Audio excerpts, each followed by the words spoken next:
Bureau. So today we've got Tanya in the house to talk movies. So it's not Friday yet, guys, but it is Friday Eve. And so you can go ahead and make plans on what you want to see this weekend. So did y'all have a happy Thanksgiving? We did. It was over way too fast, but it was good. It's never long enough, I know. And we always want to skip over it. And then once it's here, we're like, oh, I wish I had a few more days for Thanksgiving. Yeah. But now we're gearing up for Christmas. And I know this is a busy time at the theaters as well, as people getting movies out. Yeah, everybody's trying to meet that deadline to be considered for Oscar nominations. When is the deadline? You know, I think it's some date in late December. I mean, it may be the 31st. Oh, they push it all the way to the end. Yeah, so that's why you see it really revving up. And there's all kinds of rules, like, you know, it doesn't even have to be wide released. It just has to be in X number of theaters to be considered released. Yeah. Do they usually save the heavy hitters so it's on the mind of the committees? Yes, I think so. I think it's a strategy because think about it. Like we just heard the Top Gun music. I mean, it's like, yeah, we all are still so excited over that movie, but I heard it listed as a possible Best Picture contender, which I remember thinking that when I saw it, and it's like I've kind of forgotten. Right. So I think the later, the better. The later, the better. All right. So what we got this weekend? Well, we've got several new releases, and of course, since I'm here early, I haven't seen any of them. But the first one was actually filmed in Mississippi, Inspection. And I can remember when this one was being filmed, them calling out for extras and that kind of thing. So we probably know somebody in it, but it is a rated R movie. But it's based on the director and the writer's real life, and it stars Jeremy Pope, who is kind of an up and coming actor. He won a Tony Award on Broadway, so he's really, really talented. But he stars as Ellis. He's a young gay black man who sees very few options for his future. His mom has rejected him. And so he decides he's going to join the Marines. And in spite of the rigorous basic training and some of the prejudice he encountered, he found friendship, support, and strength. So I think I've seen the trailer for that. Yeah, it's one of those that is doing an Oscar push. So we'll see. That'll be exciting to see. Do you know what area of Mississippi? I know they filmed in Jackson some. For some reason, I'm thinking the coast, but I don't know for sure. Gotcha. Yeah. And then another one, Emancipation. This one stars Will Smith.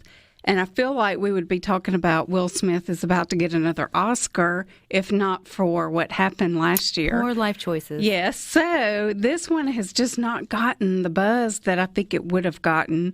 But he plays he plays Peter, who was a real life guy whose images appeared in Harper's Weekly back in 1863.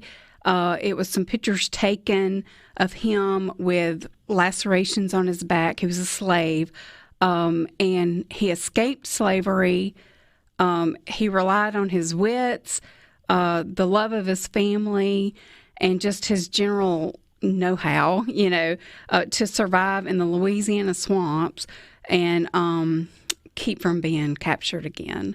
So Will Smith plays the title character, and then Ben Foster's also in it. And this one's also rated R. So I'm surprised, to see him get work a role like that so quickly. Yeah, I'm pretty sure it was probably pretty much filmed by the time everything happened last year. So, he actually was one of the producers. So that probably helped get it finished up, And then the last one is kind of a Christmas theme. It's called Violent Night. And it's about a team of mercenaries that break into a wealthy family's estate on Christmas Eve, taking everyone hostage.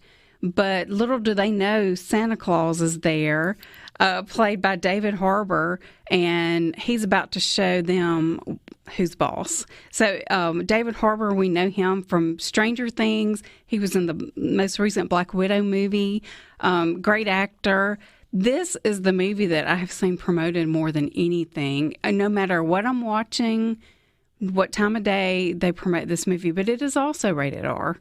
So don't think don't think you're going to take your kids to a family Christmas movie. But there is one. It's called I Heard the Bells. And it is the true story. Lots of true stories behind the Christmas song, I Heard the Bells. Henry Wadsworth Longfellow is the writer of that song. He was known as America's poet, and he stopped writing for a while. He had a tragedy in his life and just was in a period of grieving.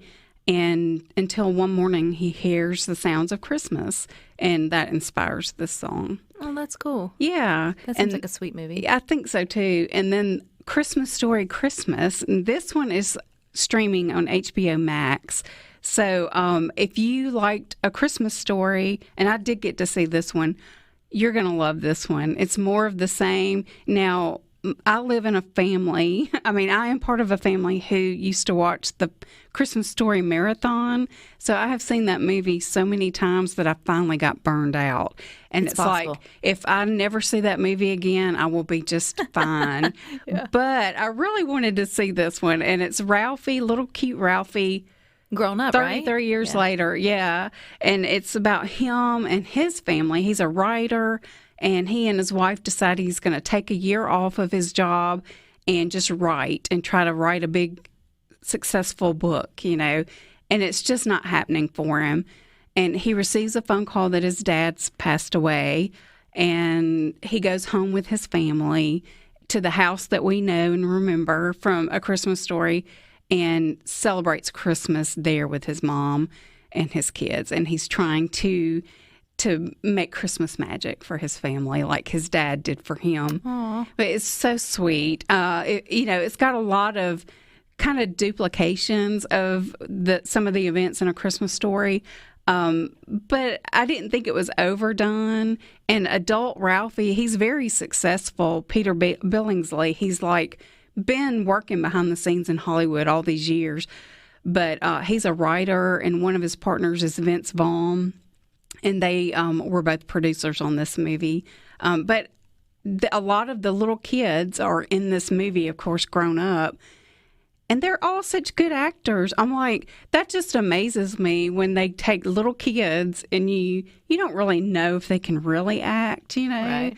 And then they all grew up to be great actors. That's cool. Another one streaming. I think you mentioned this one, The Noel Diary. Yes. I'm always late to the party. Yeah. It's adorable. It is. I watched that one Thanksgiving. It's it's one of those, again, 2 thumbs up for being like appropriate. Your kids can, even though it's a love story, you know, it's safe to have on. Yeah, and I thought it had a good plot. It did. And of course, Justin from I'm blanking out. This Is Us. This Is Us. Thank you. Justin Hartley is in it. So not bad to look at either. Yeah. Rhino reminded us they are re-releasing the new Top Gun for 2 weeks. Ooh. So of course, Tom Cruise was gonna back in there to sort of be that way. Now, I know you get to vote for one of the awards. Do you get the Critics' anything Choice for Oscar? Do you have any? No, nothing to do with Oscars, unfortunately. But yeah, Critics' Choice. In fact, we're voting in the next week. So really, yeah. So what's the different categories? Or I guess it's all the categories. Yeah, we just have one movie category. It's not split between types of movies like the Golden Globes do. Of course, you have actors, actresses, supporting. Do you fret over who you're going to vote for? I do. Like, I make notes throughout the year of things that, performances that I think stand out, because I will never remember that 6 months later or whatever. And I can tell you there's no doubt in my mind Top Gun's going to be on the list. It'd be hard not to vote. Would there be a movie that would rival it for you? Goodness. Nothing that I've seen right now, but we've got a few more weeks. I have several to get through in the next week. It would take a lot, though. Even regardless of what you think about Tom Cruise, I still go back. They knocked that one out of the park. Oh, yeah. I almost don't want them to do another one, though. I'm scared. Just for the fact that I was scared for them to do this one, And yeah. but they did well, but it's almost like, don't become the Jurassic Park series. Yeah, I just can't see them doing another one unless it's about one of the young pilots. And they something. sort of pass the torch. Yeah. Yeah, because eventually, I mean, Tom is going to get, it all happens. Like, gravity takes hold at some point. The plane has to land at some point. Okay, Tanya, thank you for your time. You gave us some great things to get out and see this weekend. But you guys stick with us. We got a little bit more for you up next.